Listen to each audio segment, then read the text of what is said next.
गच्छामि द्वितीयंपि बुद्धं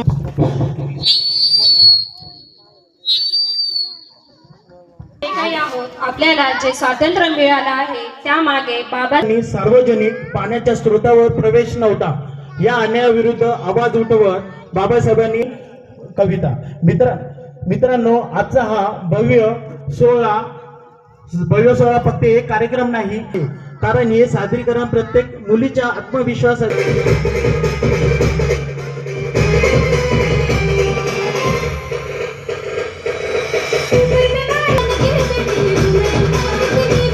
भूक जातीभेदी काळोखात चाच पडणाऱ्या दीनदलितांच्या आयुष्यात ज्ञानाचा सूर्य उगवला.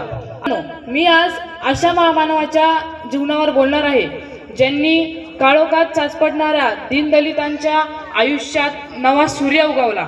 Doctor Babasaheb Ambedkar. Very good. Shreyas Borde.